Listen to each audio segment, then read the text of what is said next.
As someone living with type 1 diabetes, have you ever experienced a low blood sugar or even a high blood sugar as a result of exercise? See, I used to be terrified of exercise and blood sugars and getting it all figured out, so much so that I didn't leave the house for a period of my life without extra preparations, low snacks galore, and perfect blood sugars. Now, because that's not often the reality of life and life is chaotic and spontaneous, I had to figure it out. So today I want to walk you through how I overcame my own fear surrounding exercise and low blood sugars. I'm also walk you through a client story that I had that they recently walked me through their experience, their stepping stones, and walk through an interesting strategy. I want to share with you a bite-sized piece from that coaching call. And then I actually want to walk through how I navigate insulin on board in exercise, because that can be a real tricky one. So got this one loaded up with some info for you, some golden nuggets, and of course some stories. But first, we're going to jump into our theme song. And if you don't know who I am, my name is Matt Van de Vecht. I am a certified master fitness trainer and nutritionist. I also live with type 1 diabetes, and I'm thrilled to share today's topic with you because I know it's going to help a lot of people. I've spent the last 10 years pushing the limits while identifying trends and patterns in my type 1 diabetes management. Follow along as I learn, apply, and share the fitness, nutrition, and lifestyle strategies that I've learned from diabetes experts around the world. The real question is, how can we live fearlessly with diabetes while maintaining stable blood sugars? This podcast is here to give you the answer. My name is Matt Van de Vecht, head coach and co-founder of FTF Warrior, and welcome to Part of My Pancreas. All right, so let's start with my client's story. So on a recent coaching call, my client was reminiscing about how on one of my live trainings, she had actually biked an indoor bike and completed I think it was 11-mile ride and stayed perfectly in range. Blood sugars did not fluctuate. And I was like, that's incredible. Like I literally was impressed because even I have a difficult time doing that. That's a long bike ride, right? It's actually what I've been doing recently, similar distances, and it takes a lot of effort to keep in range. Now, with that, she brought it up not just to, celebrate herself, even though she should, because that's awesome. But she was like, a recent night, I got like a mile in and blood sugars plummeted. I checked my insulin on board. I only had like 0.9 units on board, and yet it just tanked. What happened? I was like, this is really interesting, right? And there's a couple different sides to this equation that I actually gave her as a response. And I want to give you guys a piece of that recording just from my own perspective, what I shared, because I think it'll be helpful. But understand that in my own life, I have seen blood sugars respond very differently. I mentioned this in that clip as well. So I want to first share that clip with you, and then we'll dive a bit deeper into it. So here's that clip. So getting back on the bike real quick, I got 3 things.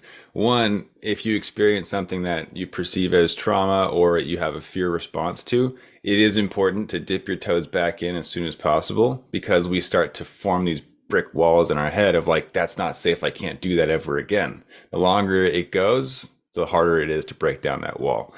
I actually saw an example of this. We were at a friend's house. They have 2 German Shepherds, and they got into a fight. Like they were out to kill each other. It was actually kind of scary.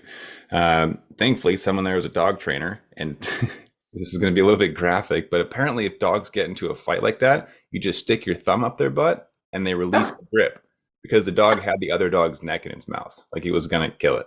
And so finger up the butt, like, and it, you pull them apart and all that. But 5 minutes later, they're like, okay, we have to reintroduce them now. And they're like, what? They're going to kill each other. It's like, no, if you don't reintroduce them now, they will never get along ever again. And these dogs live together. And it's like, oh gosh. Oh, and he's like, this is how you do it in the kennel. Like this, you have to reintroduce them. Otherwise the wall goes up. They are now enemies. You have to do this now. And with fear, same thing I've noticed as well, right? Where when we pull back out of fear, our brain goes, okay, it's safe if I pull back. I'm not going to do that again. And it's so much more difficult to push back in after you've given yourself that break. So I love that you brought that up. Yes, get back on the bike, even if it's like a half mile, just to reintroduce, right? Hey, it's okay. I'm going to make it. So I love that. Anyways, second thing was with the insulin on board and going for a little bike ride. For me, I've done the same thing with like 0.3, like nothing on board, and initial tank, poof, I'll drop 50 points in like 10 minutes. Like, what just happened? but I've noticed the same thing. And so I have to be extra aggressive in preparing for a ride if there is any residual insulin on board. Like I really have to take it into consideration. The only time I don't is if I'm like 200, like then it doesn't matter too much because I want to come down. But I've had a similar experience, and it's a bit spooky, right? If you see it drop that far. So yeah, proud of you for trying to hop back on and doing that today. That's great. So as you saw from that clip, my own experiences have shown consistently that any amount of insulin on board yields a much different response than if I have zero insulin on board. In other words, recent boluses that still have insulin in circulation, active insulin, some people refer to as. Now, for me personally, I have to be more aggressive in my approach if I'm going to go for a longer distance endurance-based bike ride or run or swim if there's any residual insulin on board. However, obviously in our programs, we teach our clients how to calculate that. There are ways to reverse engineer the experiences we have and develop these inputs, as we call them, for something called the 80-20 blood sugar formula. So we like to do math and analyze blood sugars and predict where they're going to go. It just makes the whole thing a lot easier. And that's what we teach in our programs. But I want you to understand that if I see insulin on board, I anticipate a different result. And it may even be a similar end result, but I might get there faster. In other words, if I expect that I'm going to drop to 80, okay, but it's going to take an hour in the absence of insulin on board over the course of an hour-long ride, with insulin on board, I might reach that 80 level a lot faster. However, because of what we know on insulin and being paired with exercise, it's oftentimes going to go beyond just the 80 because then you have insulin and the burn rate taken into consideration. So blood sugars tend to drop faster, but also further in my experiences. So I wanted to share that with you. I know a lot of people don't take into consideration the insulin on board factor as we're looking at exercise. And this one has gotten me into a lot of trouble in the past where I would eat a meal, take my insulin, and then go play, jump on the trampoline, go for a bike ride, go surfing, and my blood sugars would plummet. I'd crash. And a big part of that was the insulin on board. I don't want to get too deep into it because we're kind of bordering on medical advice if we're talking about insulin. Obviously, I'm not a doctor, right? I just love analyzing blood sugars and predicting them with formulas. Like that's my thing, but I can't give you medical advice. So on to the next piece of that clip, talking about moving past fear. Now, obviously, I gave a semi-graphic example, but a very real example and perfect to tie into this. When we experience fear, the brain wants to shut things down and protect us, right? So oftentimes, if something was dangerous in any capacity, we have fear associated with that event, especially if it was traumatic and it had a bad ending or a rough ending. And we have this friction surrounding a repeat event, right? Where it's like, oh, I don't want to do that. I'm nervous. Now, you heard the example, you got the takeaways from that call, hopefully, but in my own life, there were a few instances where I had severe low blood sugars, some of them surrounding activity, some of them just on an average day. And one of them in particular landed me in the hospital in a foreign country by myself. I don't talk about that story a ton because I did a whole training on it and what I learned from it and how to avoid that and where the formula got its origin and all that fun stuff. But the idea behind it was I experienced what I perceived as a traumatic event. My blood sugars crashed. I ate everything in sight. Nothing helped. And it took hours for me to come out of that. Now, for the following weeks and months, I got real nervous surrounding low blood sugars. And I didn't know all that I know now. Obviously, I've learned a lot since then because that was before I started experimenting and researching with blood sugars, right? So in that phase, I shrunk. I got tiny and nervous and fearful and was like, I don't want to do anything to piss off my blood sugars because that was scary, right? I felt like I almost died. I'd like to not repeat that. And so as a result, I stopped going out for long bike rides. I stopped saying yes to family events. I stopped enjoying life. And it was through that process that eventually, after people had told me that I was a different person living in fear, right? They were like, what happened to this spontaneous and adventurous Matt that we once knew who, would just take off into the mountains for hours? And I'm like, yeah, there's no chance I'm doing that ever again. I almost died. It's not going to happen. It took me a while, but eventually I realized that I had created this prison for myself out of fear. And I was fearful of experiencing these scary impacts of what blood sugars could do surrounding exercise. However, I realized that in that prison I had created for myself, life was not really worth living in that capacity if I was going to do that for the rest of my life. Like, do I really want to live in a safety net my whole life, eating the same foods, limited to no exercise, no social events, no fun, no creation of memories? That was depressing. And to me, it was enough of a catalyst to force me into action. So you know what? I don't want to live my life like this. I have to do something about this. But I'm also terrified in the same sense, right? And so for me, I decided baby steps was the best way for me to do it. The reintroduction, we talked about this exposure therapy, essentially is what it was, where I was literally nervous to go too far from the house.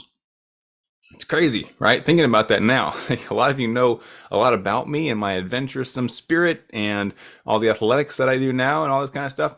I was nervous to leave the house. That's where I was. Like, that's how much of a grip fear had on my life.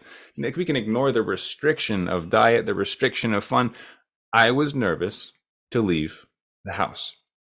Now, it didn't get to a place where there were any official diagnoses, but I had actually found out there's this thing called agoraphobia, where you're afraid to leave the house. And I was like, holy cow, is that what I'm going to be labeled as? And I got nervous about my future, so much so that I took baby steps to make sure that didn't become my future, right? So in this exposure therapy that I had created for myself, I said, you know what, we're going to break through, and essentially created this atmosphere of one more, right? Like, if I went to the end of the driveway on Monday, I'm going to go to the end of the block on Tuesday. Went to the end of the block on Tuesday, I'm going to go around the whole block on Wednesday. And I just kept challenging myself, like, hey, that one worked out. Let's push ourselves one more. And I forced myself to get reacquainted with exercise. And of course, I watched blood sugars carefully. I was very meticulous about keeping them in range so that I didn't risk going low. But for me, that was one of the big keys to overcoming my fear, was logically convincing myself, look, it was fine. You walked outside all the way to the end of the block, and you came back, and you didn't go low. And of course, there will be times when you go low, right? You probably can't stop that forever. But I would convince myself through that exposure, through logic, and say, hey, look, you just completed 1 mile. Great. Now we know a mile is safe. And I kind of built out this safety net mentally, where at least in my head, it made sense. Taking those baby steps, getting that exposure back, kind of like we talked about the clip from the coaching call, right, with the dogs. Re-exposure is key. The more we keep ourselves locked in, the longer I would keep myself from experiencing life, from exercising, the more rigid I became, the more restricted my lifestyle became. And that wasn't something I was okay with, especially because I knew it would only continue to get worse. The longer you wait, the more cemented in our heads this gets. And it's very difficult to break habits that have been around for a year or a decade or 50 years. So I wanted to nip this in the bud as fast as possible. Now, over the course of the next 2 years, that moment of pushing myself one more, led me to eventually defeating a large portion of my fears. Now, I'd be lying to you if I said I am free of fear. There is zero fear in my entire life, because if you dumped me in the middle of some desert or a forest or a mountain range and said, okay, hike back, it's 200 miles, good luck. I'd be like, oh, shoot, what? Am I going to be okay? Right? Am I going to make it? Like, dangerous animals aside, I'm probably not going to have enough food in my backpack to walk 200 miles and not go low and pass out, right? Like, there is still some residual fear surrounding these events. And that's why I continue to push myself, not just to defeat fear, but also to show myself that I am stronger than the limitations that I've imposed upon myself through this diagnosis of diabetes and the events that I've been through, right? I mean, think about it like this. If we don't push our own limits through our own fears, we will never know how strong we truly are. Like, this is what fitness is. You put yourself through a challenge, you break down your muscle tissue, and then the next day it grows back stronger. That's the same way that our brain functions. I push through fear, my brain goes, okay, we didn't die. And I get stronger, I get braver, more courageous, right? All the way till now, where if you've been following the journey, I have a triathlon sprint in 3 weeks that I'm competing in. What? The guy who was nervous to walk outside of his house because he was scared of low blood sugars is now competing in a triathlon sprint. Same guy, same disease, still very present. We push through one more, until we get to a place where we are confident in our abilities. And with this, we talk about fear of insulin, fear of bolus, fear of lows. There's a lot of fears surrounding diabetes. And I'm not telling you just to go all wacky and, throw caution to the wind. So I'm going to dose 5 times as much as I typically do because, screw fear. That's not the way to do it. It's through careful and calculated baby steps forward. Right. And this is actually what yielded the 80-20 blood sugar formula originally. Like, this is where it came from. It came from a place where I was like, well, shoot, I would like to not experience a near-death type 1 related incident ever again if I can avoid it. I'd like to have certainty in my blood sugars. I'd like to be able to predict where they're going to go so that I don't have to worry about the what ifs of blood sugar management quite as often. Right. And through that, I spent the next 2 years following that iterative process of one more. What's it look like if I eat pizza? What's it look like if I go for a run? What's it look like if I stay up all night, right? And taking meticulous, detailed notes of the entire process, following that up with cross-referencing research articles and medical journals, and ultimately gaining a few more certifications within, training and nutrition and all that kind of stuff. That's why the 80-20 blood sugar formula exists. Initially, it was for me. It was so that I could have my peace of mind back. Like, that was the goal. I was like, I want my life back. I want to be able to go exercise, whether it's walking around the mall or training for a triathlon sprint. And I want to be able to do so with controlled blood sugars that enable me to be more present with family and friends and creation of memories, instead of hyper-focused on, well, what's my CGM say? Right? That's where it came from, and that's why it worked so well. So I guess that kind of turned into a different lesson, giving you guys some backstory on why the 80-20 blood sugar formula exists in the first place. I actually discovered it through that process. It doesn't exist anywhere else. Like, this is through 2 years of experimentation and research, trial and error. Now, I know not everybody either cares to get help with diabetes, they're a do-it-yourself kind of person, or people just don't have the time or money or, drive, because it's hard work, to come work with us to get it done. So if you're like, Matt, just tell us the process. The process is iterative experimentation with excessive documentation. That's it. Essentially, try stuff. If it works, take notes. If it didn't work, take notes and figure out why it didn't work, and then try again. That's what I did. That was the whole thing. Now, it took 2 years. Every single day, I tried just about every diet out there to compare and analyze, tried all the different workouts, right? And now I'm trying to push myself even further with this triathlon sprint, which is nuts. I can't even imagine where I'll take this next. I've got plans for continuing this, but that's the process.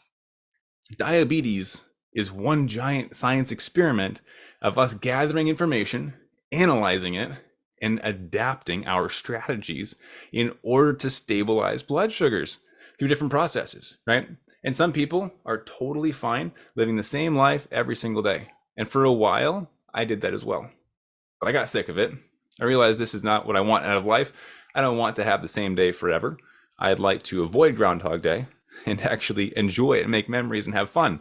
So if you're on that same path as me, this is a big part of it, is facing our fears one baby step at a time, creating these trial and error experiments, and then taking really good notes so you can analyze and begin to put the pieces together, right?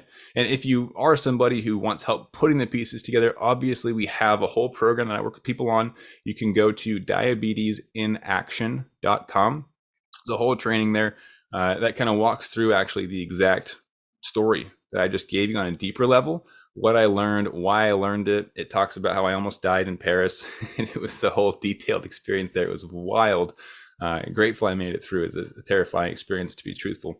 But this is what's necessary for us to thrive with type 1 diabetes. No one else is going to do it for us. We can't wait for our doctors. We can't wait for medical technology to accelerate so quickly that it fixes everything, because the reality is there are still many gaps, even with the algorithms in insulin pumps these days.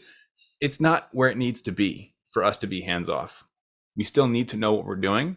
And if you expect to be able to predict stable blood sugars and get to what I've been able to accomplish, where, now for the last 3 or 4 years, I think it's been 90 to 95% time in range consistently. Every single week I get the reports.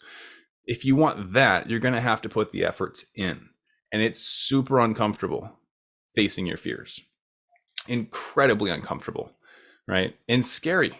I'm just going to be completely real with you. You have to be ready for that, because if you have a fear of lows, to then face the fear is not going to be like, oh yeah, check mark, I did it. It's going to be like,